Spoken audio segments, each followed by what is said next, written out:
Welcome, everybody, to Dead Talk Live. Our guest tonight is Sam Delich, who is currently starring in Christmas Bloody Christmas in theaters now and premiering on Shudder tomorrow, December 9th. Sam, thank you so much for being here with us tonight. How are things down under in Australia? My absolute pleasure. They're good. It's very hot here today. It'll be in it's 30 something degrees here, so it means it's in the hundreds over there. That just, I've never been south of the equator. That just boggles my mind that you guys celebrate summer in the middle of December. I mean, you guys are out Well, barbecuing at Christmas. our Christmas, yeah, is literally like shrimp on the barbie sort of vibe. It's always outdoors. It's always white wine in the sun, that sort of thing. Celebrate But summer. yeah, it's how I grew up, so I'm used to it now. I've never had a wintry Christmas myself. Well, it's not all it's cracked up to be. One day I'll get to experience it for myself. So let's get started with the movie. Now, Christmas Bloody Christmas, like we talked about before we went live, is this fun slasher horror flick made for the Christmas season about an AI robotic Santa that goes on a killing spree. Now, what did you think of the story when you first read it? It was interesting when it first came my way. It was, like any other audition, and I got the script and I read it. I initially thought, oh, here we go. It's just going to be a ABC whatever horror slasher film. But then as I started reading it and the dialogue started popping out at me, I thought it's almost got this sort of Linklater-esque improvisational sort of feel to it. And I thought, this is like nothing I've ever read. Obscure music references, obscure film references, and I thought, holy shit, this is a man that is making a movie not for this crazy wide audience, but a movie that he himself is just passionate about. And I thought, okay, awesome. And then once I went through the audition process, yeah, Joe was happy enough to cast me. It is. It was really, really great. Now, when it comes to your character, you play Robbie Reynolds. What did you think of your character, and how were you going to make him your? What elements were you going to add to Robbie to make him your own? It was funny when I got the brief for the role. I was my partner at the time was next to me, and she read the sides and said, "Holy fuck, Sam, this is you. Literally, this is you." And I went, "Yeah, I know. There's a lot of Robbie in me. I mean, I'm not as hard drinking and swearing as he is, but I think." Look, I think I naturally have quite a high energy as a human, and I think I try to bring as much of that to Robbie as possible. I've worked in immeasurable amounts of retail jobs and stores and things like that, so I know the dynamics between you and your coworker and stuff like that. I certainly think most men can relate to that sort of will they, won't they, unrequited love feeling, you know? Exactly, exactly. Now, Robbie and Tori have this amazing dynamic, and we gotta give a shout out to Riley Dandy who plays Tori. She does a great job with Tori. What did you guys?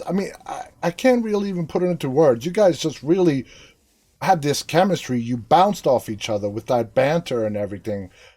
Did that just come about naturally? Did you and Riley, talk for periods before you started shooting? How did that come about? I never I never met her until the day before we started shooting. Wow. And the first things we shot were literally smack bang in the middle of the film at the house, which is some of the more intimate Yeah. dialogue sort of scenes. I even think our sex scene was day three or something, which is crazy. Um, but no, we instantaneously hit it off, just like fast friends. Which is, and we both, I was talking to her a couple of days ago, and we both just said how thankful we were that our co-star was just so willing to throw themselves in and just go there. And look, it's a testament to Joe's writing as well. I mean, there is improvisation in the film.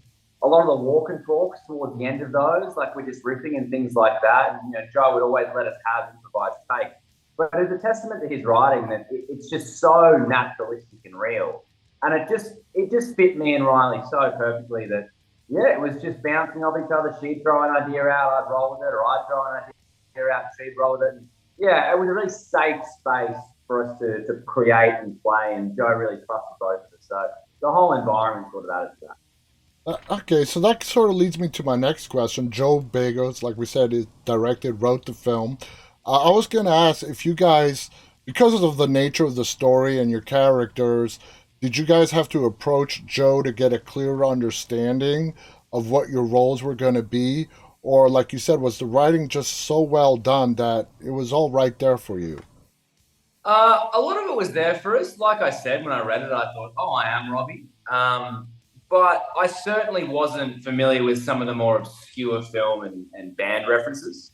And so Joe sent us both, me and Riley, a Spotify playlist of sort of all the bands we mentioned in the Yeah, film, and then a bunch of sort of source material. So films that had influenced this. I mean, obviously Terminator being one of them, but yeah, he told me to look at Green Room, for example. Obviously, the tone is very different. That's a yeah. much dark, serious film. But he said, for Robbie, that's sort of like wannabe rock star sort of feeling and things like that. Joe kept a nice balance, and you guys as well, of not getting the film into too serious of a mode. And a lot of filmmakers try to take what should be a nice slasher horror flick and then make the story a little bit too complicated, too serious. This movie has a nice balance. What did you guys, as the cast and the crew, do to keep the atmosphere light on the set that you guys were shooting? Look, I think we were all stuck together in a way. We were shooting in a lovely little town called Placerville in El Dorado County, just outside of Sacramento. And just due to the fact it was night shoots for the entire Yeah, time, no one really left town. So the camaraderie was there, and I think the banter's flowing behind the scenes, and we were well aware of what we were making. There's the great Abe Ben Ruby in a Santa costume. He's a towering figure at about 6'6". There's covered in blood, and there's sort of an absurdity to it. And so you do kind of have a laugh and go like, "What the fuck are we doing? This is insane." exactly. Literally, I'm running down a main street and Santa's chasing me. But I think, yeah, to answer your question, it was really just that camaraderie, that sort of all the jokes and things like that, and obviously you take it seriously when you're shooting the heavy scenes. I mean, it doesn't matter tonally whether a film is a comedy or it's a drama. You just got to play the truth of it, and Exactly. that's where it's going to sell. So yeah, there were certainly moments where it was quite heavy, and some of the more action-based scenes, although they come across really fun, shooting them. It's 4 in the morning. You're exhausted. It's freezing out. So it is. Yeah, it can be really serious. But what I did like upon viewing it a few times is, yeah, you're right. That light tone sort of really shines through. Exactly. Now, was there any of your back and forth banter? You guys, you sort of mentioned you played with it when maybe went off script. Did any of that actually make it into the film? Yeah, I actually saw an interview with Joe the other day, and he talked about how he thinks about 30% of our improvisation made it in. Nice.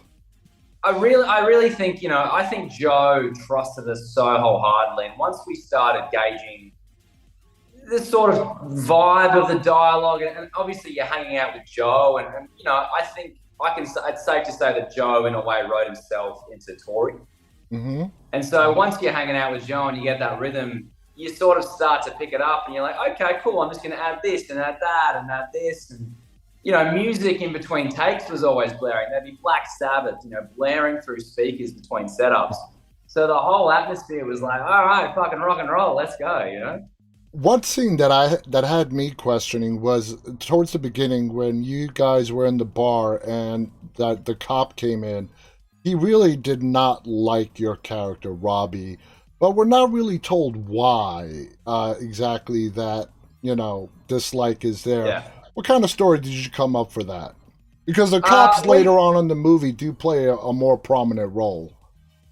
They do. Yeah, it was funny because that was Jeff Daniel Phillips' sort of take on it. He sort of went. It wasn't so much written that way. He sort of went into it and discussed with Joe and was like, I want to be quite warm to Tori, but really, really hate Robbie. Yeah, And so in my opinion, it was like, okay, he's the town misfit. Like he's not a bad boy, but he's a bit cheeky. yeah, And so I thought, okay, yeah, we did briefly touch on it in one of the scenes there very quickly about how there was an incident. I think it was with his grandson at a playground or something like that. And it's all in good humor. But I think, yeah, I sort of treated the backstory as he's known me since I was, 14 years old, causing havoc around town. And I've just been nothing but an absolute fucking nightmare to him. And so I think that's, the kind of guy that's been brought into the station again and again and again. You got to call his mum to pick him up. Exactly.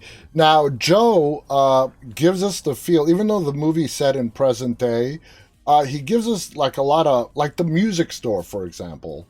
I mean, I can't remember the last time I saw a music store or a place that sells Yeah. records or CDs or any of that. So he wanted to bring that nostalgic feel, and you said it's very similar but very different to Terminator and so on. Did he ever explain to you that whole nostalgia feel that he wanted to bring to this film? Yeah, in a way he did. He was very forward about bringing that sort of 80s neon Mm-hmm. throwback slash vibe to it. Yeah. It really is a homage. Films like Hardware and things like that. So there are certainly these campy films of the like late 70s, 80s, early 90s that I think he really led into. I mean, we referenced some of them, Pet Cemetery 2, for example. Yeah. Um, but I think we're so saturated. Not that it's a bad thing, but we're so saturated now with these modern horror films, these really slick, High good-looking budget. productions. You could say it high budget, High, but multi-million very dollar. high Yeah. budget. I almost think the art of the low budget indie horror was slowly becoming a thing of the past, in a sense of like, you see, and this is an amazing thing for the genre in general. Let's take Smile for example. I love the film, but it's gone on to make hundreds of millions of dollars Mm-hmm. worldwide. But that is your prime example of a high budget, slick horror film, Yeah. and it's great and it works beautifully. But what is missing is the sort of element of not taking yourself too seriously. Let's go back to the movies that you used to watch late at night when you were a kid. Exactly. Like your late night TV, you put on Friday the 13th, Yeah. you're watching a bunch of people get slaughtered. It's fun. And I think that's what Joe really went for. A lot of practical effects in this film. Some of it involving yourself. Was it fun working with all the blood and the practical effects? Yeah, it isn't. It isn't. I've done a few, I've died in a few projects, and it's look. I prefer to be covered in fake blood in the cold over the heat because it's very sticky and Yeah. sweet, so all the flies get attracted to it. It is really fun, and the special effects team did an amazing job. Almost every effect in the film is practical, from explosions to bodies and things like that. And Joe also sort of leans into that as well, in the Mm-hmm. sense of you are, as an audience member, aware that that's not a real body. There's no Yeah. CGI sort of thing. But that, again, adds to that sort of fun element. And I tell you what, having a life-size body covered in fake blood thrown on top of you through a window it's one of those things as an actor, you're like, whoa, man, like, I've dreamt of doing this shit since I was a kid. This is wild, and getting dragged through a windshield glass by Santa Claus. I mean, that was certainly a pinch me moment, being like, okay, we're really playing make believe here, but I'm all about this. That sounds amazing. Now, the film takes place over the course of one night. You just mentioned that all the explosions are real. How long did it take? How long was your time on the set for? That's a good question. I think it was about 5 to 6 weeks. Wow. I was there for. I can't remember the days. There was one period in the middle where I was sort of off for almost a week while they shot a lot of the animatronic stuff and things Yeah. like that. But I was always on set. I mean, the cool thing was you had that family feel where, yeah, your days off, you just wanted to set, have some lunch with the guys, and just watch them go crazy, which was awesome. But yeah, it was around about 5 6 weeks. So certainly for me, being a kid from Australia, spending that amount of time in rural America was pretty fascinating. The film starts off with a TV showing us about these new AI robotic Santas to replace the mall Santas that all children will love. As a final question before we go tonight, if you remove yourself as being in this film and as a fan, when you watch the film, Do we think this is a one-off manufacturing defect, or are we going to see the world apocalypse by Killer Santa robots? Oh, look, I think if, if if there's one small town Santa that goes crazy, my gut feeling is there may be a few more malfunctions out there in the world. Yeah, I think Joe left the door nicely open for, I think he did. I yeah, think he did, and let's my thing is I hope hopefully this finds a great audience that isn't just in the horror community but outside of that, and it's going to be a nice break up to the family friendly yeah, Christmas fare that we get sort of saturated with this exactly. time of year. Sam, I want to thank you so much. Guys, again, the movie's called Christmas, Bloody Christmas. It's in theaters right now. It is premiering on Shudder tomorrow, December 9th. So, all of you guys who have Shudder, you got to check this out. Like I said, it's a nice, not too heavy, not too light holiday horror slasher flick, and it's done perfectly. You guys will definitely enjoy it. Sam, again, thank you so much. I don't want to give any spoilers away, so we'll just leave it at that. I want to thank our Go audience. check it out. Go check it out and see for yourself. Thank you to our audience, those of you guys who are tuning in live, and those of you who will be watching later on. On behalf of my guest, Sam Delich, and myself, stay safe, stay walking, everybody. Good night.